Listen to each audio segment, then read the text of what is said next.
Hari igihe usenga ariko kumva nta gisubizo ubonye. Hari igihe ubabaye cyane ukibaza uti Mana urihe? Iyo urebye amateka y'isi n'ibyabaye mu Rwanda, hari abantu benshi bibaje iki kibazo. Ese kuki Imana iceceka mu bihe bikomeye cyane? Ese guceceka kw'Imana bivuze ko yatwibagiwe? Muri iyi video turareba ibisubizo bishobora kugufasha kubona ihumure n'ibyiringiro nubwo waba uri mu bibazo bikomeye. Igice cya nyuma gishobora guhindura uko ubona ibigeragezo byo mu buzima bwawe. Hari igihe umuntu agira ibibazo bikomeye akumva ntawe umwumva, agasenga, agategereza, agatekereza, ariko akumva nta gisubizo kibonetse. Hari igihe ubuzima bugora cyane ku buryo umuntu yibaza ati Mana urihe? Ese kuki hari igihe Imana isa n'icecetse mu bihe byacu bikomeye kurusha ibindi? Ese bishoboka ko hari impamvu ituma Imana itihutira gusubiza amasengesho yacu? Muri kiganiro turareba icyo Bibiliya ivuga kuri ibi bihe n'impamvu guceceka kw'Imana kutavuga ko yagutaye. Ireba iki kiganiro kugeza ku iherezo kuko ushobora gusangamo ihumure rikomeye iyo amasengesho asa n'adasubizwa. Abantu benshi banyura mu bihe bumva ko amasengesho yabo atitabwaho. Ushobora gusenga usaba igisubizo ku bibazo runaka ariko igihe kigashira nta gihindutse. Ibi bishobora gutuma umuntu yumva yihebye cyangwa akibaza niba Imana yumva amasengesho ye. Ariko Bibiliya igaragaza ko hari abantu benshi banyuze muri ibi bihe ariko amaherezo bakabona ibisubizo byabo.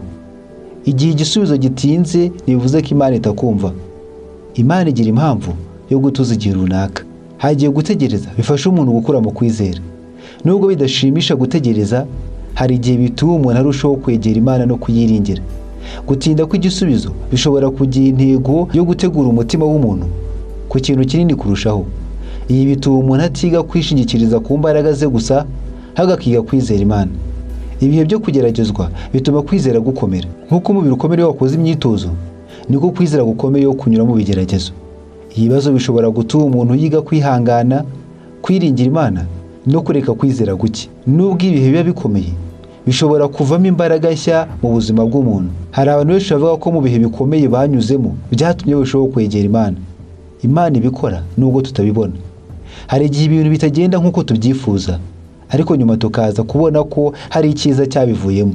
Ibi bishobora kwerekana ko hari igihe Imana ikora mu buryo tutahita tubona. Hari ibintu bishobora kuba birimo gutegurwa mu buzima bwawe nubwo ubona nta gihindutse. Kwizera bisaba kwemera ko Imana ibona kure kurusha uko umuntu abibona. Hari igihe igisubizo gitinda ariko kikaza. Hari ibibazo by'ubuzima bigora gusobanura, cyane cyane iyo umuntu abona ibintu bibabaza bikomeye bibera ko abantu batari babikwiriye. Mu mateka y'isi harimo n'ibihe by'umwijima byateye benshi kwibaza aho Imana yari iri. No mu Rwanda mu gihe cya Jenoside yakorewe Abatutsi muri 1994, abantu benshi bari baje bati Imana yari iri he muri ibi? Ni ikibazo gikomeye cyane kandi gifite uburemere bukomeye ku mitima y'abarokotse n'ababitekerezaho. Hari igihe igisubizo kidahita kiboneka, ariko nyuma umuntu akabona ko nubwo hari umwijima mwinshi wabayeho, hari n'urumuri rwaje kubaho. Abantu bagaragaje ubutwari, abandi barokorwa mu buryo butunguranye, igihugu cyongera kwiyubaka. Nubwo tutasobanukirwa byose, amateka agaragaza ko naho hari ububabare bwinshi, hari icyizere cyaje kubaho. Ibi twigisha ko gutinda kw'igisubizo bidahita bivuga ko igisubizo kitazabaho. Icyo wakora mu gihe wumva Imana icecetse: iyo umuntu ari mu bibazo bikomeye, hari ibintu bishobora kumufasha gukomeza kwizera. Icya mbere, gukomeza gusenga nubwo byaba bigoye. Icya kabiri, gusoma Bibiliya kugira ngo ubone ihumure. Kugumana icyizere nubwo ibisubizo bitaboneka. Icyo ni icya gatatu. Icya kane, kuvugana n'abantu bagufasha mu buryo bw'umwuka. Icya gatanu, kwibuka ko hari abandi banyuze mu bihe bikomeye bagakomera.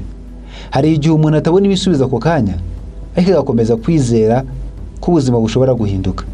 Gufata umwanya wo kwegera Imana bishobora gufasha umutima kubona amahoro nubwo hari ibibazo. Ibi bihe bishobora kukwegereza Imana kurushaho. Hari abantu benshi bavuga ko mu bihe bikomeye ari bwo begereye Imana cyane kurusha mbere. Iyo ibintu byose bisa naho bidafite igisubizo, umuntu ashobora gushaka imbaraga zirenze z'umuntu. Kwizera bituma umuntu abona ibyiringiro nubwo ibintu bitoroshye. Hari benshi babonye ihumure mu kwizera, bakabona impamvu yo gukomeza kubaho no kubaka ejo hazaza. Nubwo hari ibibazo byinshi ku isi, kwizera gutanga ibyiringiro, urukundo, imbabazi n'ineza bishobora gutsinda ibibi. Niba ikiganiro kigufashije, wagisangiza abandi kugira ngo nabo kibagereho. Andika igitekerezo cyawe mu gice cya comment, utubwire uko ubibona. Niba ushaka gukomeza kubona ibiganiro bigufasha gukura mu kwizera, kanda subscribe, maze ukande no kunzogera kugira ngo utazacikwa n'ibindi biganiro bizagufasha mu buzima bwawe bwa buri munsi. Imana iguha umugisha kandi iguha amahoro mu mutima wawe. birashoboka ko uri guca mu bintu bigoye umutima wawe, binanije umutima wawe. Yesu ni uburuhukiro bwawe. Ashaka yuko umusanga. Ntabwo yapfiriye ibyaha byawe gusa, ahubwo yaje no kugira ngo ubone amahoro no muri ubu buzima. Umubwire ibikuruhije, yiteguye kugukiza.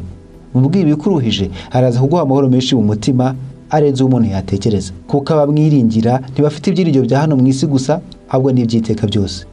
Mwakoze nanone, mukomeze kugubwa neza.